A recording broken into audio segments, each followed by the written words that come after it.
signed into everything. Welcome, folks. So, big news. Influxdb 2.0 official has hit. No more release candidates, none of that jazz. And one nice thing that's amazing, read the blog, is that they also started spitting out Debian and RPM packages. So that means instead of this mess right here where I'm manually like downloading the package and putting it all in there, we're not going to be doing that messy stuff anymore. We are going to start we're going to start using the Debian packages, and then once they start hitting the repositories, we're just going to switch over to using the repos like I do for Node.js and Nginx. That is going to be much easier to deal with going forward. So let's get started. First of all, I'm going to start playing some music. And I did ask in the InfluxDB Slack, like, yo, y'all got any more of them repos? So yeah. So first things first, actually, is we are going to make a new branch in Git. Branch, create branch.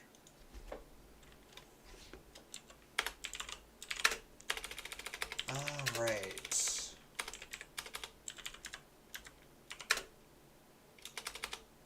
deb file. All right. So now that this is here, we can literally just nuke all of that. And you're going to see how amazing that is in just 1 second. We also need to open up the variables file. So we don't need to worry about this, and we don't need to worry about this. So what this is this is the task list that we need to go through to get InfluxDB running. And as you're going to notice, we're at 62 lines. It's going to be a tad shorter. And also, I need to pull up the GitHub page so I can grab the debs, and I also need to pull up the Ansible documentation for this. So Ansible apt.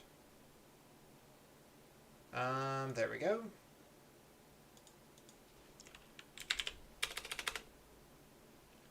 And next we are going to be pulling up the GitHub page for Influx data. InfluxDB.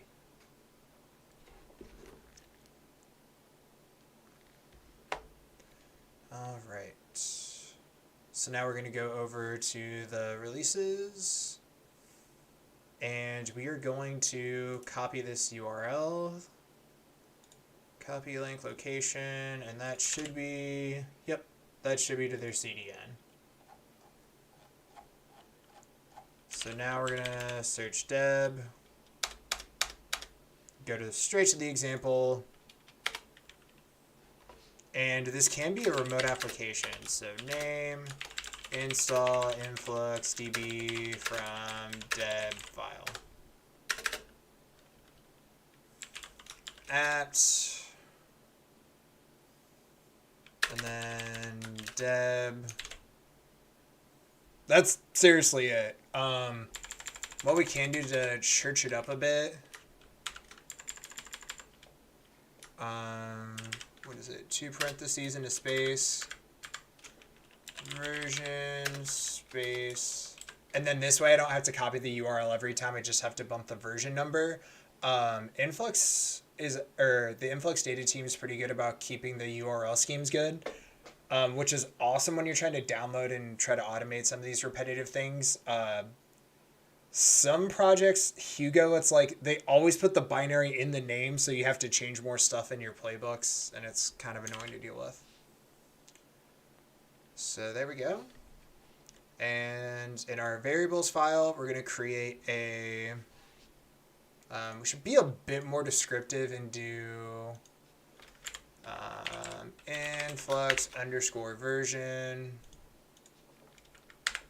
And then we're going to do version equals 2.0.1. And we want to make this a string. And that should be good. And that should be good. All right. So we already have an inventory, but for those of you who are new to the stream, we're going to go over what that is. So the inventory is a set of global variables that is set up for doing tasks. So that way you don't have to define a whole bunch of stuff inside of playbooks, which is bad because what if my environment's going to be different from your environment? So you don't want to have my SMTP password in Git. That's probably a security issue. So we use inventory so that way you can store environment specific stuff. So all is just the name, is just the scope for everything. Hosts are the list of hosts that you're going to run it against, so the servers you want to run stuff on. And then you define the host name here, and then inside of here is variables specific to that host. And then under the var stanza is global variables. So stuff that applies no matter what. And you can have multiple hosts in here. Let me pull up. I'm going to do this off screen really quick. Head inventory. Oh, that's perfect. So settings. Put the boomer profile on. So as you can see, the first 10 lines of that file, instead of just having the one host, we can have multiple hosts enumerated here. And then as you go down here, you define whether or not you want to use Nginx. In my environment, I don't because I have HA proxy set up. The Ansible interpreter is to tell Ansible, hey, it's 2020, stop using Python 2. How to connect to the server. This is the title text inside of Mesh Central if you decide to use it, and the tagline you can use, and the link at the bottom of the page. You're not going to be seeing a ton of that tonight, but it's there. Your certbot email, that's if you are using Nginx, it will set up Let's Encrypt for you, and that's just your email for Let's Encrypt to contact you. Hey, you're doing shady stuff, or hey, your cert's about to expire. They actually do give you expiry notices, which is pretty awesome. Mailhost is where to send email to. The email port to use, pretty self-explanatory. It's the SSL for SMTP by default. Who to send the mail as, the username for the SMTP server, the password, and then your influx token. That's actually going to get taken out now that you can do all the template importing from Influxdb itself. This used to not be a thing. Thankfully, it is now. And then this is the organization name. I wouldn't touch this unless you want to change a whole bunch of stuff in Flux queries, which is the query language for InfluxQL. Also, hey Siler, good to see you. Good to see you too, Shelby. Thanks for coming to the stream. All right, so here's the part where I get to ruin my own pretty dashboards. But before we do that, we should probably take a backup of that. So what I am backing up is, come on, forgot to log in. Whoops. So what I need to back up is all of these, probably not the firewall one, is all my pretty dashboards and all the variables associated with it. One thing I have noticed in the official release of Influxdb 2 already, I have upgraded using the binary. Yeah, sorry, Shelby. Your stuff's in here too. It must die. It must die for progress. These are the prices we pay for progress. Anyway, so we want to back up all of this awesome data, so we can do that from the CLI. I'll pull up the command without my token in it and then show you what that command would be otherwise. So let's SSH into the server, punch in my old RSA key. And the reason why I'm not super worried about the data is it's just like the last, what is it by default, 2 weeks of server metrics in my environment and someone else's. This isn't like customer data or anything. So also, Shelby, this is not tomfoolery. This is shenanigans. Get it right. All right.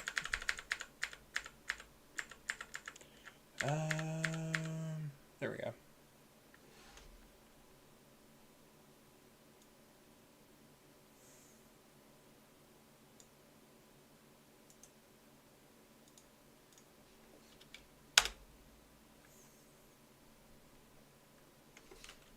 Clear.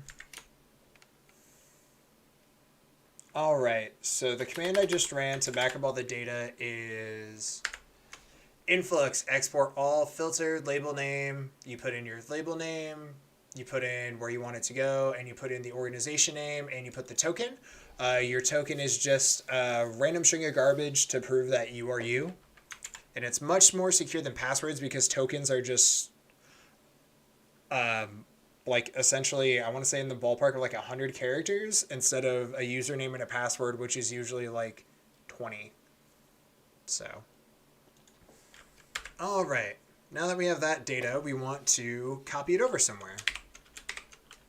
So I'm going to pull that data onto my box. Switch profile, go to stream.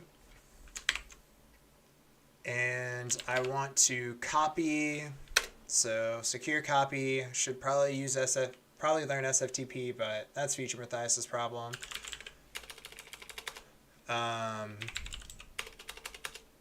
So the source is going to be Matthias at Armin home. Am I home? Cool. Home Matthias influx template tac YAML.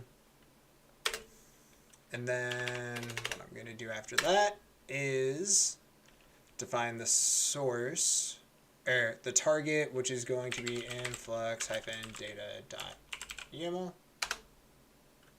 We're going to sign into the server. And then ls tac la shift rmm, make sure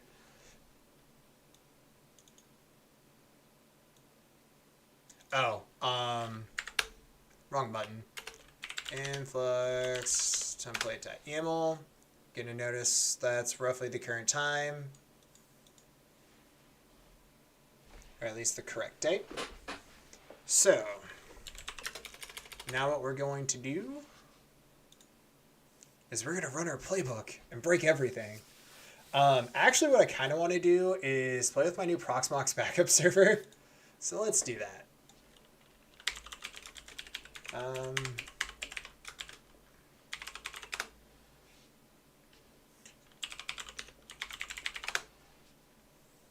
Need to take an ATP code.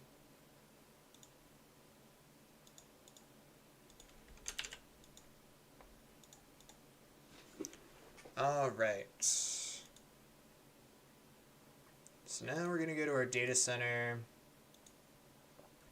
We are going to go to storage, which will probably zoom in a little bit. 130. Should be good. Add Proxmox backup server. This is Beast server 25 root. All right, max backup. We're gonna say 3 for now. Content backup, data store. I think it's bpool. Client encryption key. Saved on file system. All right. So we're gonna need to sign on to the server really quick. 025:8.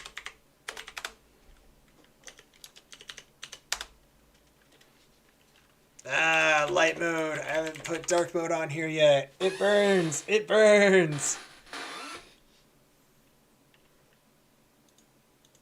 I also need to set up the no sub repo or give them money. I'll do one of those things soon. All right. So let's go to access control. Sorry, I put this off screen really quick. edit.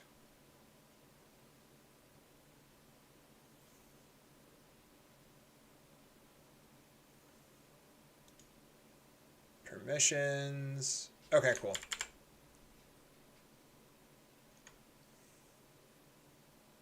So let's give me permission to do all the things.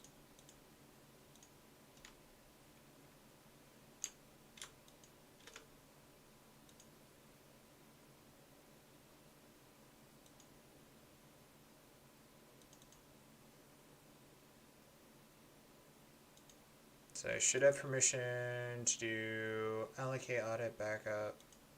Sorry, I'm a touch new to this software, so let's go to data store.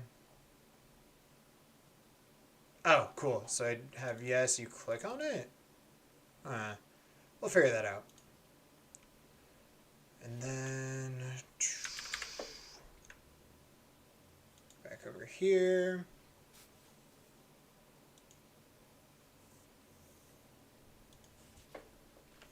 I think you want to do beast nodes all enable content backup bpool. I wonder if I typed in the password wrong.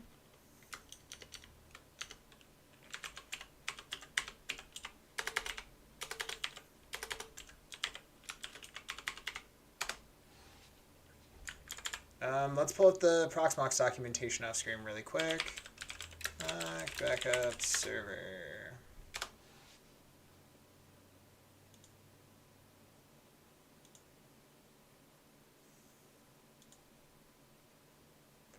Proxmox backup server. Get started. ISO boot from GUI. Documentation. Reading the fine manual helps, kids. Reading the fine manual helps. Installation, terminology, features, login.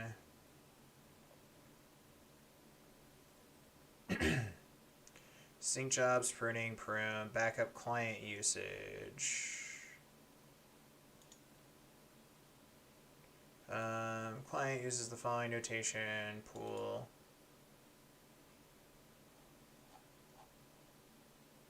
Alright, so this is the CLI from the client. Proxmox VE integration. There we go. Alright, you need to define a new storage with type on your Proxmox PBS. The following example, we use store 2.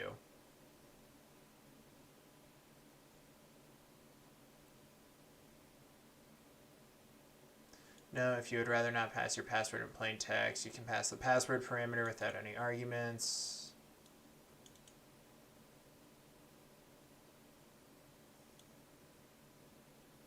You need to add the certificate print.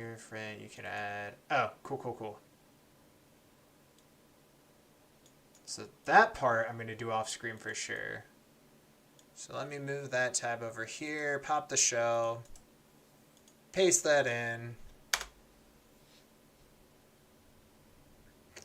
And this server runs pretty slow right now. It's an older server, and it's also booted off of a USB. This is probably the most ghetto thing I've ever done, to be honest. This really isn't meant for production yet. It's meant to play with everything. So the OS is installed on a USB. So yeah, on a physically deformed USB, I accidentally slammed in the door. And still works fine, though. It was my Ventoy OS for a while. There we go.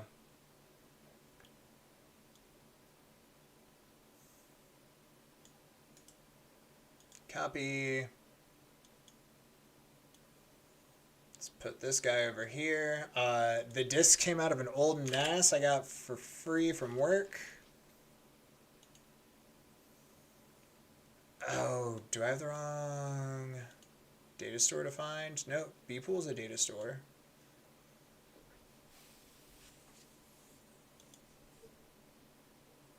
Add.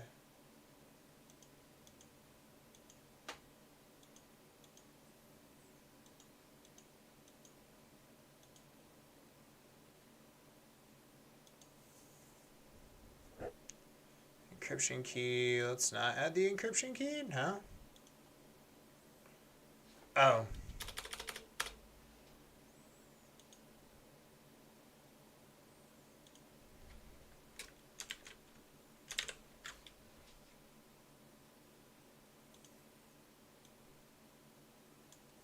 Alright, so what we're going to try to do again is add Proxmox backup server ID. PBS, it's going to be allowed on all nodes. The server is going to be 10.0.0.7. Oh. I remember this bug. It has to be root at PAM, so you have to say who you are and which authentication system or which domain you're using. And when you say at PAM, that means use the pluggable authentication built into the server. So that's why that happened. So it's... And I'm not Rue. I'm not a little baby kangaroo. We can play with that number later. Auto-generate the encryption key. We're going to copy the SHA cert. Hopefully this works. Hey, there we go. So now if we expand this out, PBS is there. Maybe? It's thinking about being there. Anyway. So now let's take Armin. We like Armin. He's been a good little server, but we're going to shut him off. Then we're going to back him up. Storage. PBS. Whoa, that's weird. Maybe we need to set up a new job. Oh.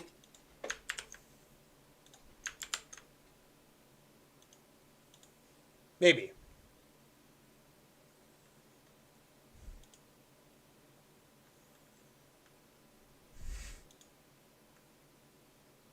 There's a really good joke in the chat. It's I frequently wash my USB drives. Person 2. How do you sanitize your data if you don't? I usually inject my USB drives. That's, you know, I prefer the SQL injection method rather than washing them. Alright. Sync jobs. Add. Remote. Huh, that's weird.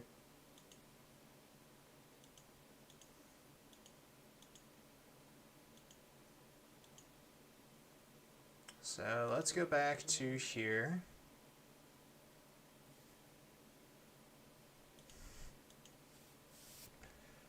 Oh, this is tricky.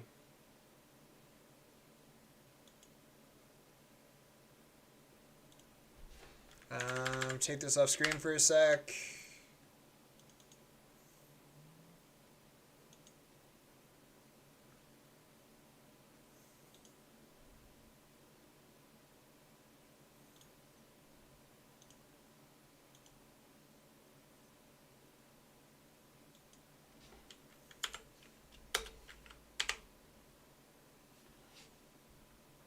And I'm going to make sure I had the right shell command too, if you're not watching.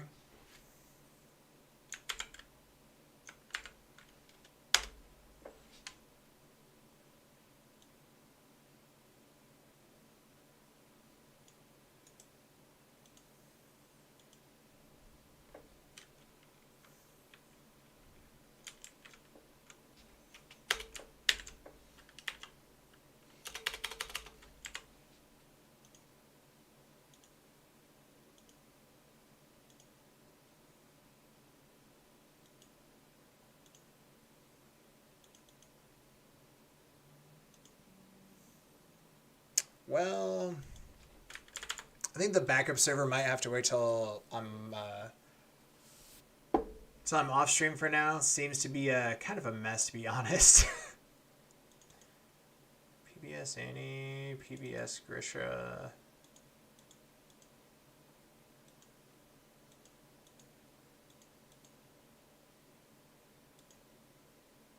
Anyway. Armin, it was nice knowing you. It really was. F's in chat, Armin. F's in chat.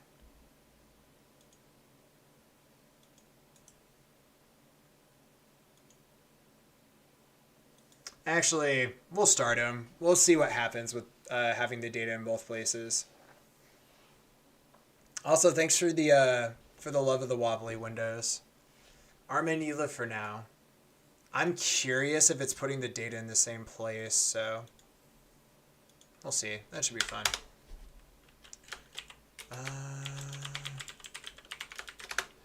Let's go here. Let's go here. Okay. So what we're going to do now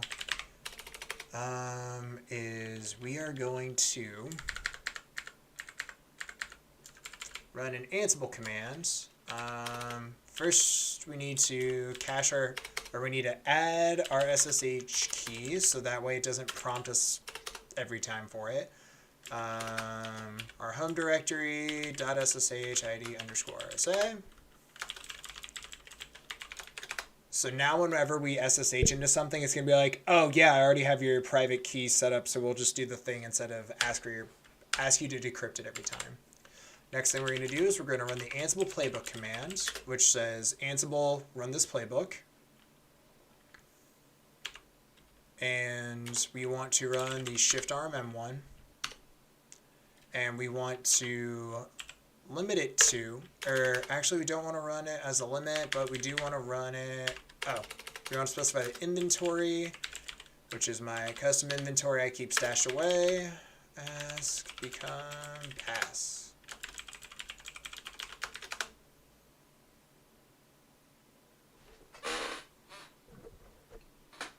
Now what this is doing is it's running through all the scripts and it's skipping the irrelevant things for that server. So the server that I have Mesh Central set up on doesn't need the influx stuff and vice versa. Oh, I need to edit that task. Damn it. So if it's the task I'm thinking of. Oh, cool. The undefined variable influx version is undefined.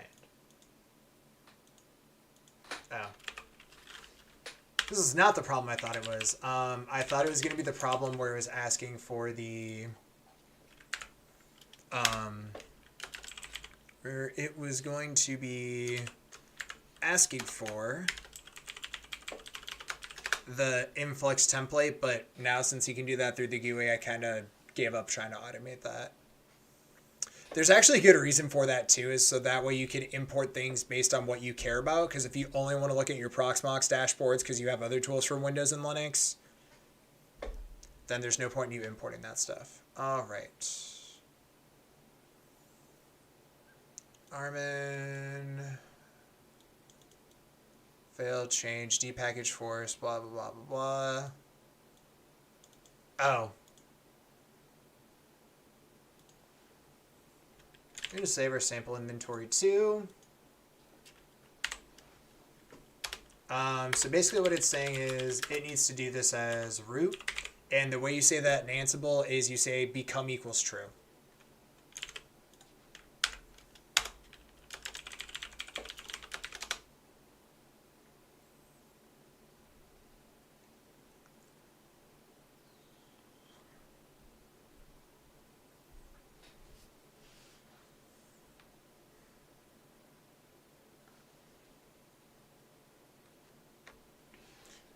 And so now,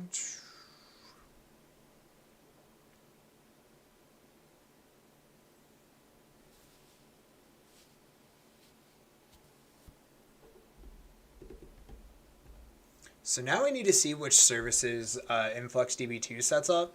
I'm guessing it's influxdb.service. Sudo system ctl status influxdb.service.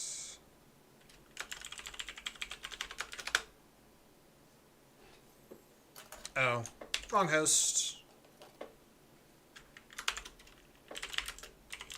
CTL status influxdb.service.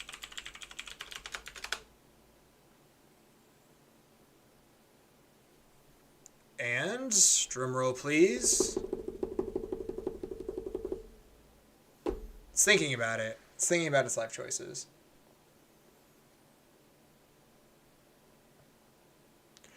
All right. Cool. So now there should be which influx?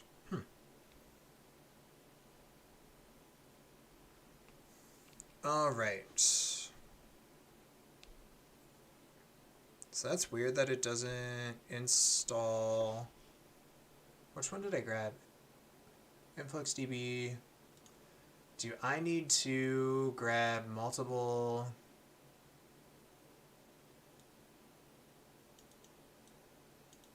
Do I? Cat Etsy. Or sorry, cat lib systemd system influxdb.service.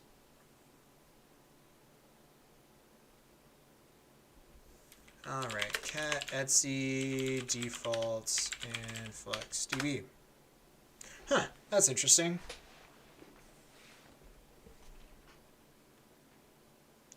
So it looks like it doesn't download the influx binary by default, which is strange. It's very strange. So sudo systemctl status. So we still have that service. Or is it the influxd service?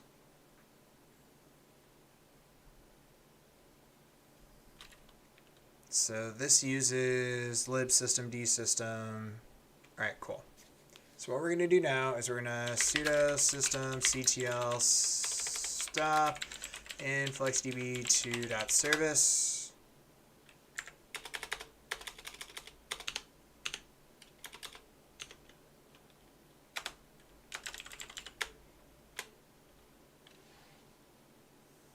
All right, so now if we go here, this should be dead. Cool.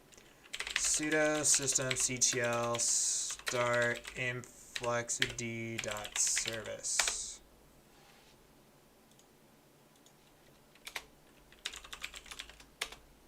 Um, 10.0.0, that one. All right, so all of our data is gone. Hooray. Hooray. One thing I might be able to do on my instances is add stuff to Etsy default. So if you look at my service file, influxd2.service. So let's get the status of that.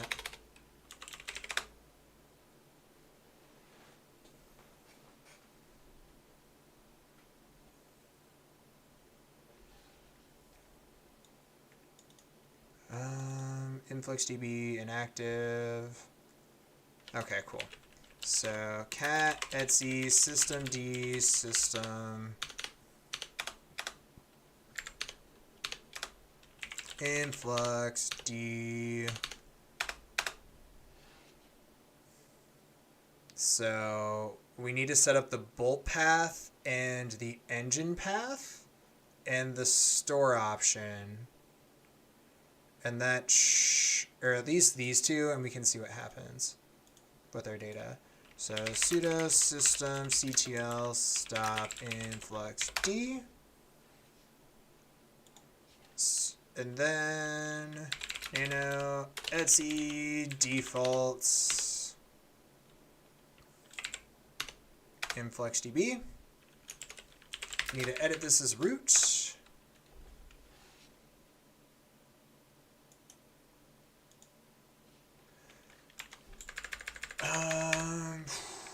I want to say it should be like this.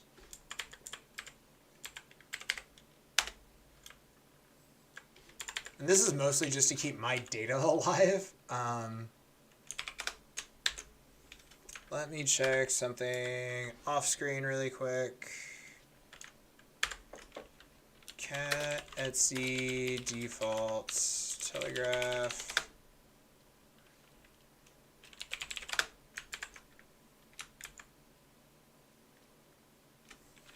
sudo service test influxd. Maybe? Maybe? Maybe. Hopefully. We'll see.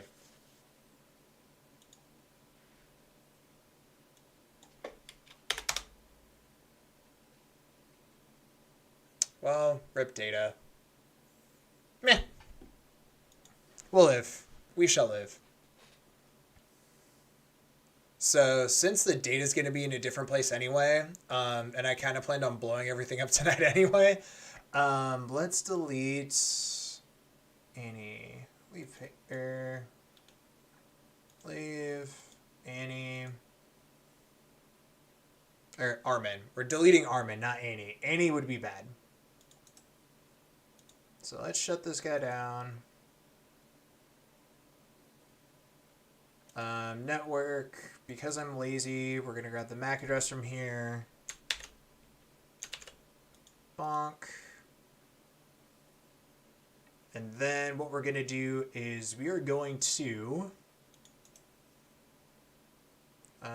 here, and we are going to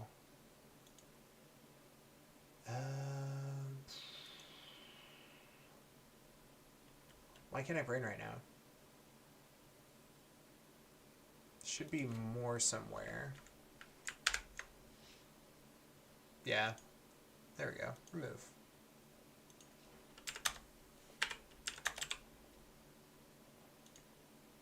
And we do have a valid template for all the data, so I'm not super worried.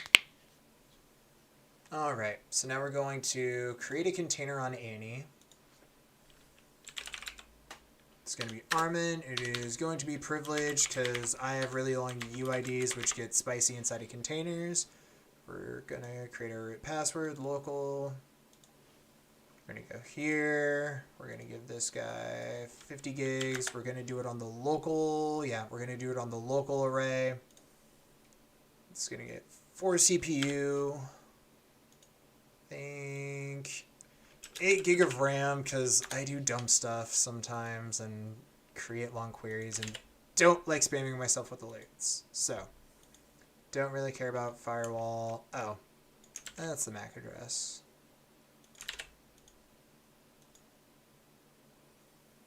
We're going to let it automatically generate the DNS servers. And while we're doing that, I'm going to go into my free IPA controller really quick and make it look like that domain never existed.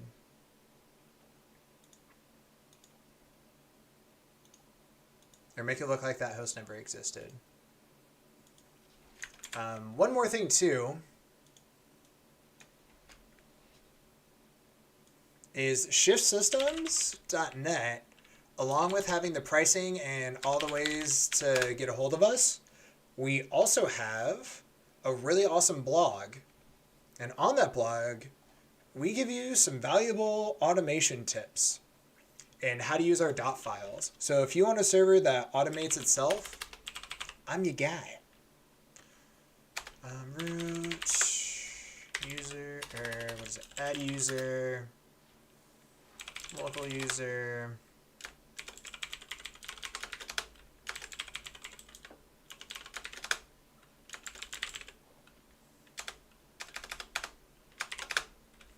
Usermod ag sudo local user. All right, exit. We're going to test this out. Local user. Sign in with our super duper secret password. Awesome. All right, so now that we have our local root user, I actually think I need to update this for 2004. Maybe? We'll see.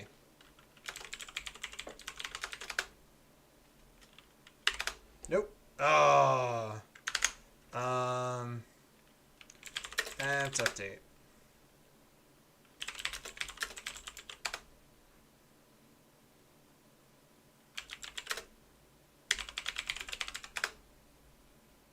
The hell? DNS use host. What do you have set for DNS, Annie?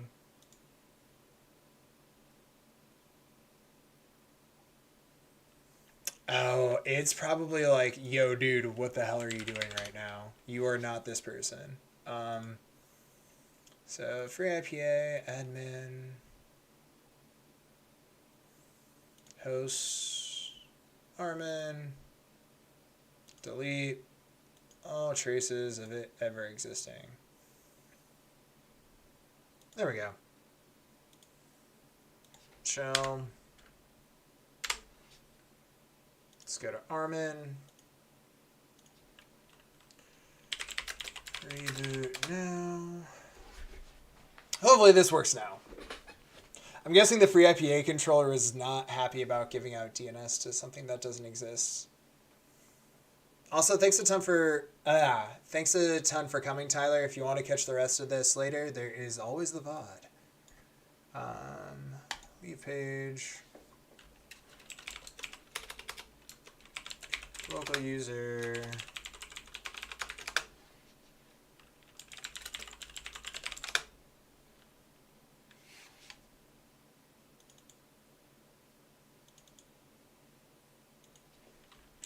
Local isp.me 10.0.0.9, 10.0.0.1.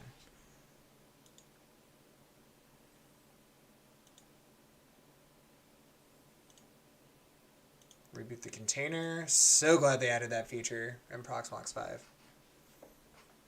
It's weird that it's having a networking problem.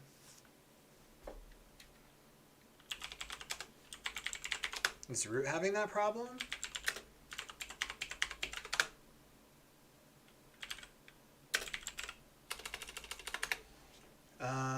Network. ETH0. That's strange.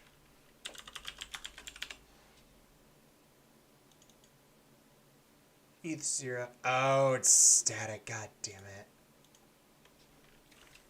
No one uses static IP, or sane people don't use static IPs.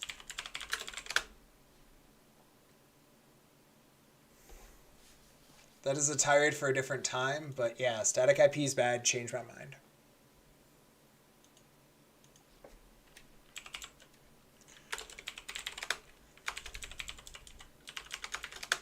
That is definitely a tirade I could use to occupy a bunch of time. All right.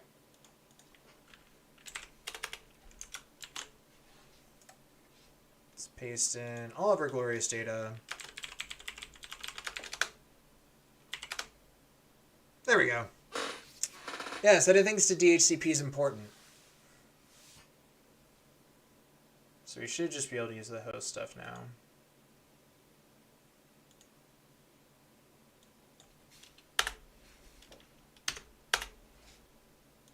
Eventually that'll pick up inside the container when we reboot. Not a huge deal.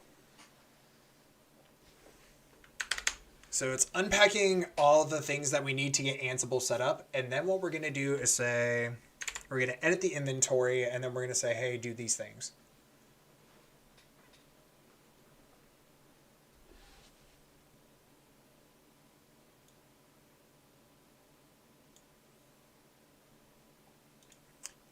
So the easy way to do this is right here. We're going to add some fluff. So that way, we're going to add some fluff so that way my user gets a raced out shell instead of the stock one in Ubuntu, which I'm not a fan of. I like pretty shells.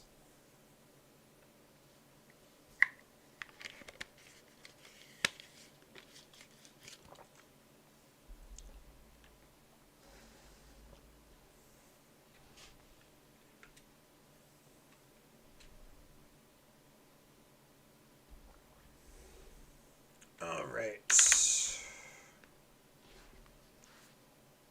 So yeah, any questions about, I guess now would be a good time to go over this while we're unpacking stuff. So one nice thing, this is probably just going to be me gushing about all the reasons why I've been using the beta for so long. Secure by default. So many analytics databases are just, here's your shit wide open. It's just by default. It's like MongoDB and Elasticsearch by default. They're not open to the world, but you're one configured away from just leaving a wide open database to the world with no security.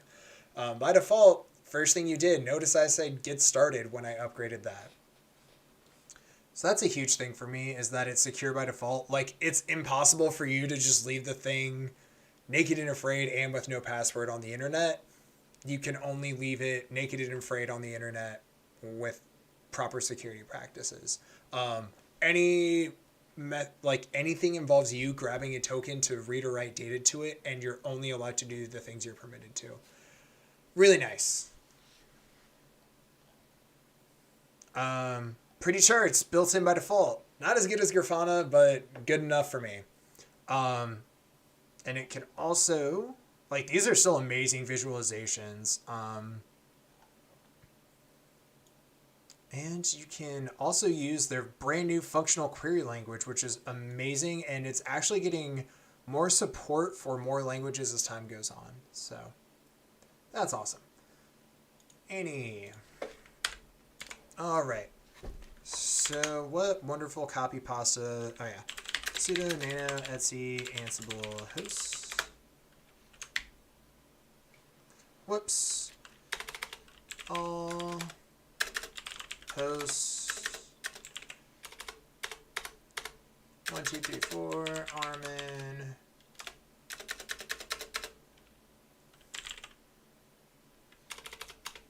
Ansible _ Python _ interp user bin Python 3.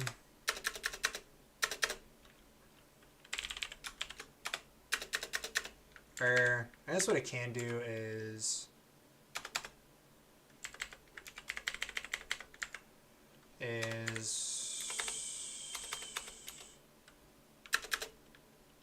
vars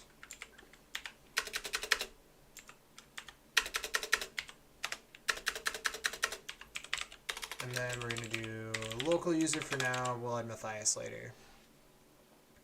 So next thing we're going to do is we're going to add the base version of this. And what this is going to do is use Ansible to pull everything down and pull all the updates. So that way we get a nice up-to-date system with a pretty shell and all of the little creature comforts I'm accustomed to.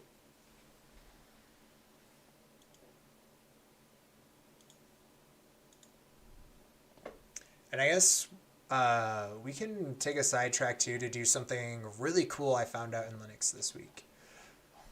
And I was knocking the visualizations earlier. They're still really pretty. The default color scheme's amazing. And the drop downs work out of the box. And the nice thing is the alerting and administration is much better for Flux than Grafana, which is why I chose not to set it up by default. So you can set up deadman checks, integrated in with PagerDuty. You also get a WYSIWYG way to interact with the data. So from what I understand right now, I need to watch the rest of the Grafana talk from the Influxdb release, where they talk about how Grafana, it works now, but it's like you have to write functional query language or Flux to get the query out instead of having a way to like use the GUI like this to get you part of the way there, and then you can point and click your way with some typing to get the rest of the query. The query editor is freaking amazing. And it's definitely an experience that you had with Influxdb 1 and Grafana. I'm guessing they might work towards that in 2. We'll see though. Come back here. It's downloading all the packages.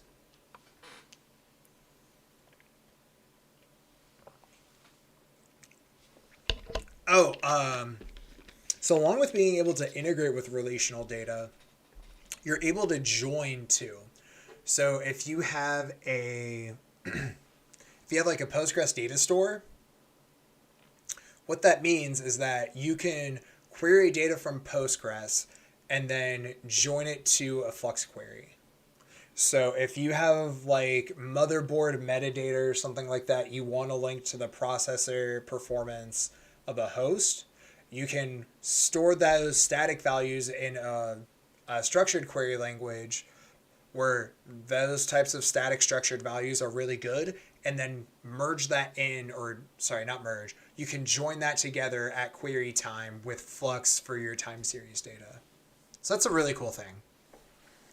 They do mention that they want Flux to just kind of be like a generic data query language like SQL is, rather than just the thing that you use to get data out of InfluxDB. The background processing got way better. So in InfluxDB 1, you could either do continuous queries, which were their SQL-like language called InfluxQL. Now you get the full power of that complete functional query language Flux. So yeah. You also have alerting with all these amazing services. So this ad doesn't necessarily point out the whole picture. A lot of those services you have to set up yourself, which is fine. It's just not what I thought it would be. You can set up PagerDuty, Slack, and HTTP requests inside of the web GUI. You have to import modules and do some custom tests to get things like Teams and Telegram. Still amazing that it supports all these things for being the brand new major release. And personally, I think that's fine. So another nice thing is that it will generate documentation with your particulars in it inside of the Influx GUI for your specific programming language. All these languages and Rust is going to start becoming your first-class citizens for reasons that have to do with them redoing the storage engine, but we can always talk about that later. There's also the idea of using templates and stacks, so that YAML file I generated earlier, that is an example of using a template, and a stack is a versioned template. And that's something I definitely want to add into Shift RMM at some point. Just haven't gotten around to it yet. Where do we go from here? There's a really good talk about Paul Dix, where he explains how they're going to redo the back end so you could actually do you can do high availability in a distributed federated database and open source instead of just doing the clustered HA setup that was a part of the enterprise package before. That's coming, what is it? Early 2021 for cloud and mid 2021 for open source. So that's going to be awesome. The Influx data team they make an insanely good product.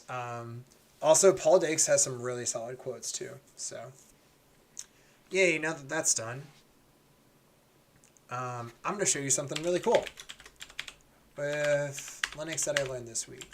8.90.90. So we're going to sign in with Cockpit here.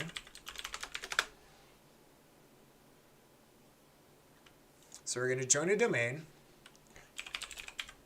Local.matthiasp.me, admin. And we're going to pop in our free IPA administrator account. Also, if you do have TOTP turned on, you can just punch in the 6-digit code after the password for situations like this. But more.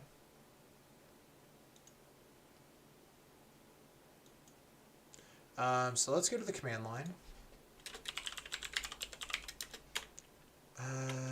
Free IPA client install mk humder. Oh. Whoops, sorry about that.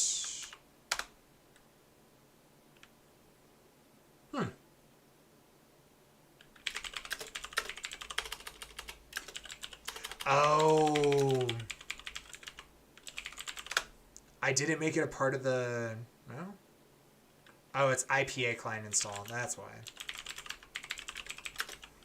MK home dear. Oh. Sudo IPA client install MK home dear. There we go.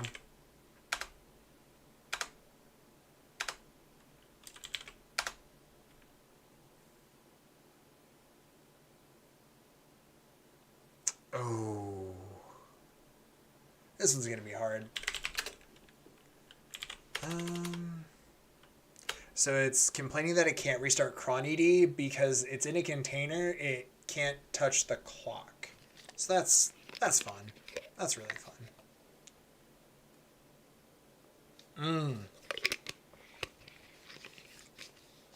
cronED is not found.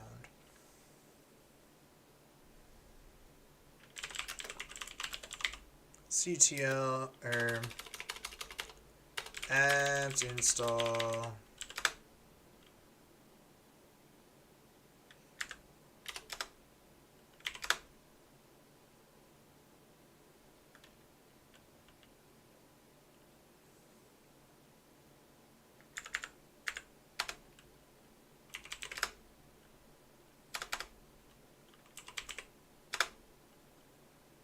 There we go.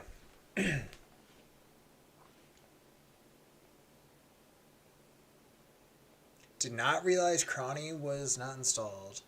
I think that's because the Canonical folks and the Red Hat folks disagree on who makes the better server. Anyway, if that demo did work, you can join the domain from here. And it'll actually show up right away too, and you don't even need to restart it. So that's awesome. Alright, let's sign out of here. Or actually, doesn't matter now.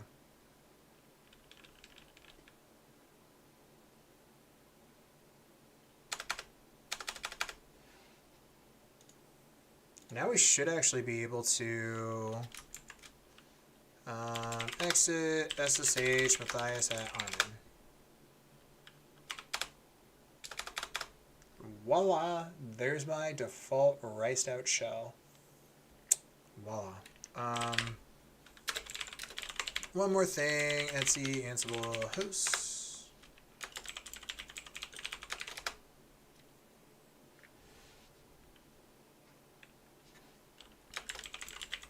If I can type.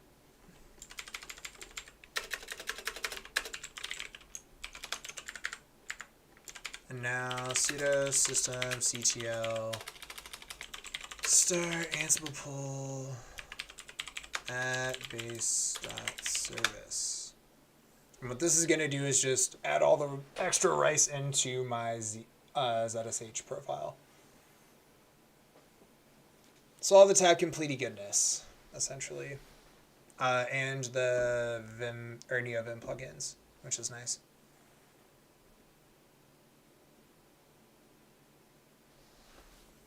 All right, sweet. So now what we're going to do is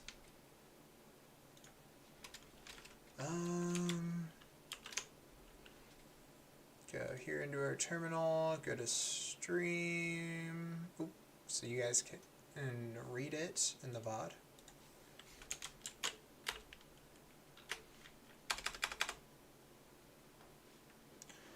All right, so we're going to cd.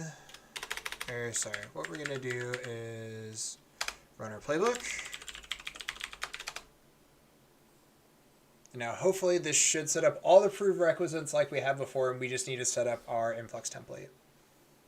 And I'll definitely install Grafana again to start playing with it a little bit, depending on how the talks go.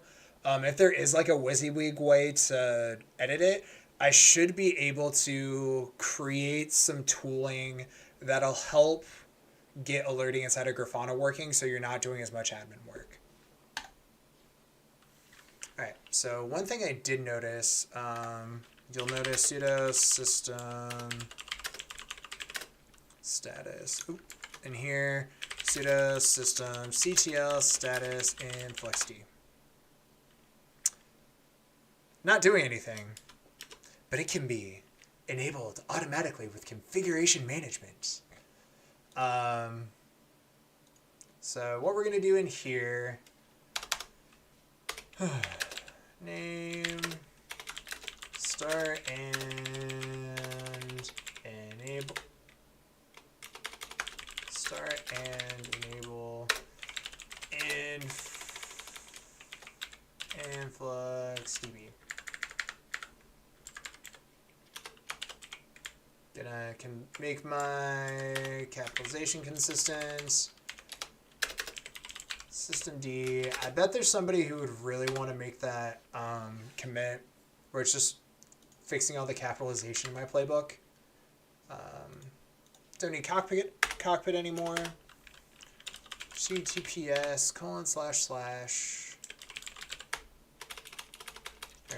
Ansible systemd.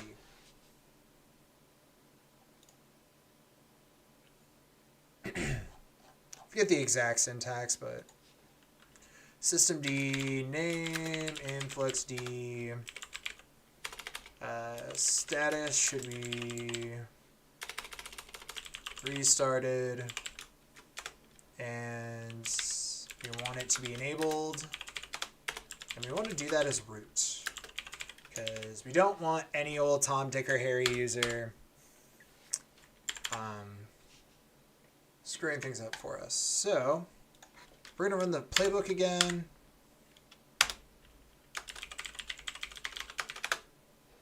And then when we come back, we're going to see that, oh, hey, this should work now. And the nice thing is that if the task is already compliant, Ansible won't do it again. It's declarative. So you describe how the server should be. You describe how the server should be, and Ansible will figure out the way to get it there. So you don't have to handle all that state and all that garbage.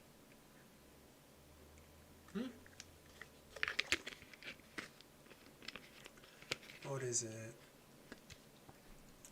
Daemon, reload, enabled, name, no block. What? Oh, state.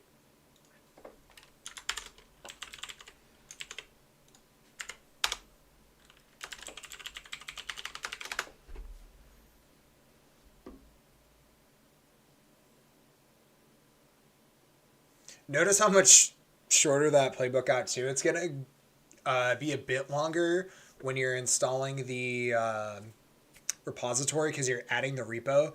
But that's a good thing and something that's going to happen anyway because you're going to be using Telegraph to monitor this. So not a huge deal.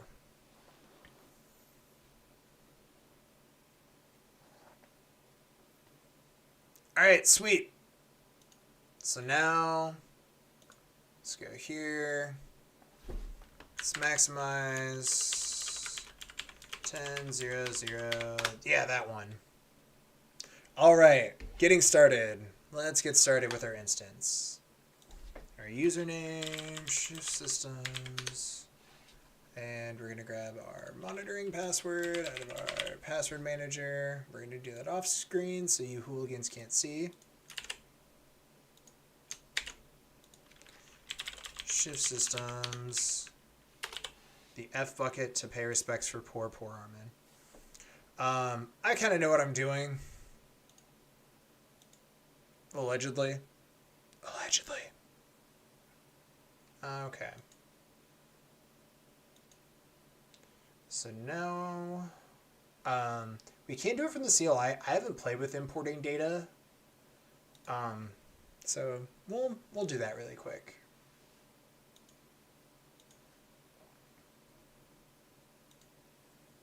So we'll do all these files. We updated the inventory. Switched to .deb package and updated inventory.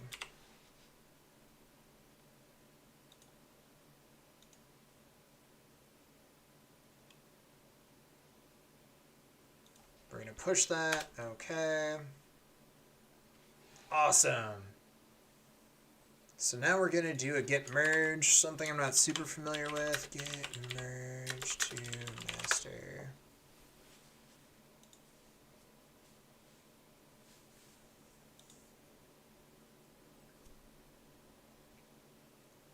So we check out to the new branch, we do our thing, git add, sweet, sweet, sweet.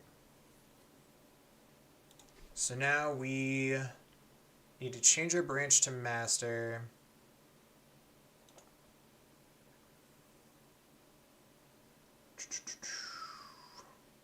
So we're going to branch Wait, we can't change branches? That's weird. That is weird. So let's go to the CLI. So git status. And we are going to git checkout master git merge Debbie dev file.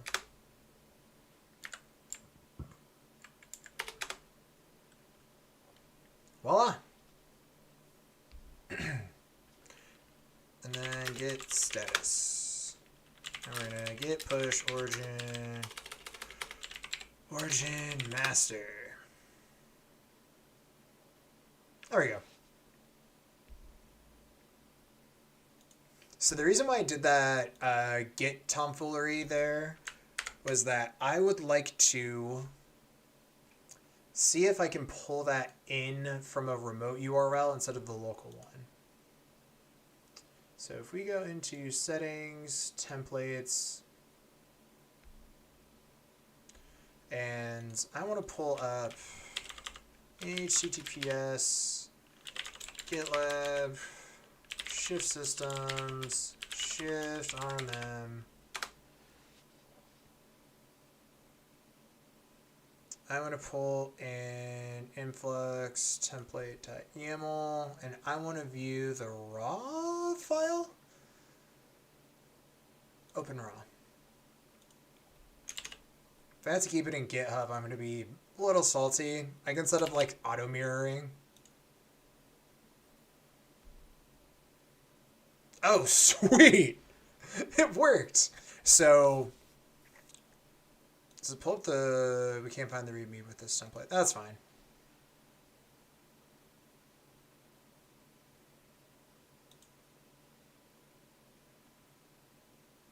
Woo woo. So it shows you this is where you got it from. And we installed all the resources.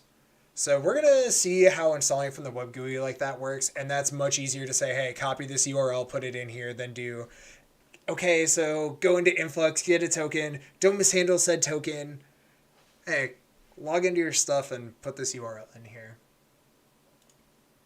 I am going to do some stuff off camera, I believe.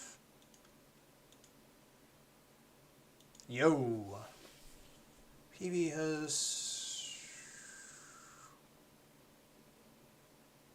Mesh info. That's not right. That is not right. Ports, web stuff. Okay, cool. That did not grab all of the...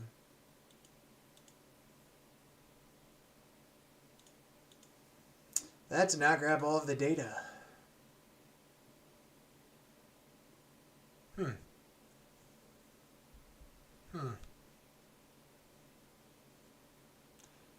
Well then. Anyway, that's setting it up. I'm going to do some refining. I'm going to have to set up tokens for all the buckets and everything. Looks like that import went a little sideways.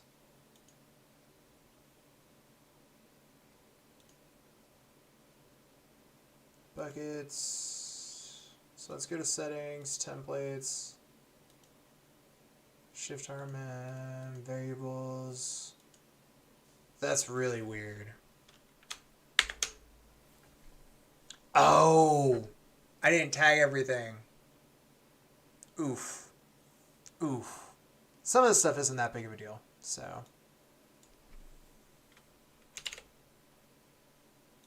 So we can create a new variable. New variable.